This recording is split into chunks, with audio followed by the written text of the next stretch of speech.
If you're job searching right now, I know it's competitive.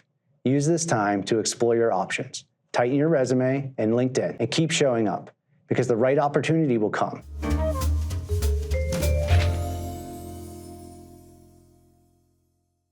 Welcome to Ask a Recruiter. I'm Andrew, and today we're getting your LinkedIn in shape, what to include, what to avoid, and how to reach out to recruiters the right way, plus a few practical tips to make your overall job search less overwhelming in general. First, LinkedIn do's and don'ts. Profile essentials. Fill in your profile picture. It doesn't need to be an expensive headshot, but it should be clear who owns the profile. So avoid group shots. A nice selfie with your face front and center works perfect. Second, fill in the About section. Make it personalized. Don't be afraid to include your hobbies and other personal projects you might be working on. We want you to bring your whole self to Microsoft and feel comfortable being who you truly are. And number 3, don't be afraid to share certificates. This is something folks often miss. If you take courses on LinkedIn Learning or other various courses outside of school, include those as well. Messaging recruiters the right way. First, do your homework. Look into the profile of the recruiter you're reaching out to. In a large organization like Microsoft, the recruiter you're reaching out to might not have any insight into the specific role that you're interested in. Be intentional with a specific ask. If you're asking the recruiter, tell me what jobs are available, we're less likely to respond because those can be found on our career site. Look to the recruiter's About Me and work experience. Sometimes they will include the specific roles they cover in that section, giving you a hint at how they can best support. Number 2, networking beyond recruiters with alumni from your school that are doing the work you want to do in the company you want to do it in. Okay, here's the first DM. Hi, Jordan. I came across your profile while learning more about campus recruiting at Microsoft. I'm a junior studying information systems, was excited to see your work with early and career programs. I'd love to learn more about how students can best prepare for entry-level PM roles. Thanks so much. My first instinct for this is I love that this candidate told me that they're a junior studying information systems. That lets me know how I can best help them with the year that they are in school. I'm going to give you different advice based on if you're a freshman in college versus if you're a senior in college. We're not 100% certain if Jordan, in this scenario, knows much about entry-level PM roles specifically. They might just know generally about entry-level roles at Microsoft.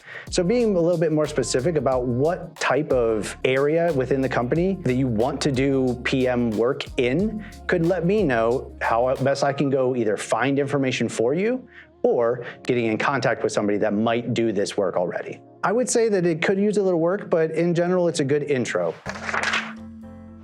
Hey, I saw your work at Microsoft. Can you hook me up with an internship? No, let's not go with that. I don't know anything about who you are, where you're coming from, or how I can best help you. I get hundreds of messages every single week that I have to be very strategic with how I respond. And if I see this, you're not giving me anything to actually guide you with. So I would say probably not the hey, a little bit more professional, but it can still be pretty personalized if you want. Don't be afraid to be yourself. I would say this is a bad one, yeah. All right, our next one here. Hi, Maya. I hope you're doing well. I'm a senior studying computer science and recently applied for software engineering intern role at your team. I'd love to briefly introduce myself and learn if there's anything else I can share that'd be helpful. Thanks for your time. I read that a little bit weird, but in general, this is pretty good as well. I like that she included that she's a senior, like we talked about before, studying computer science. I know where to go to find the folks that are looking for software engineering interns and can kind of direct her to what roles to apply for if I had them on my team. Now, she did ask for, I'd love to briefly introduce myself and learn if there's anything else I can share. Oftentimes at a large company like Microsoft, we might not have time to do a one-on-one coffee chat every single time a candidate or a student reaches out to us. So I would just be aware of that. If you don't get that one-on-one chat that you're looking for, don't be afraid to ask, but don't feel disheartened if we do say, no, we don't have time to do those types of things with every student, as much as we would love to, for sure. I'd say this is a pretty good one, yeah. That one out here. All right, our last DM here. Hi, my name is Sam. I'm very passionate about technology and innovation and have been since I was a kid. I've attached my resume and portfolio and GitHub and would love to chat sometime soon.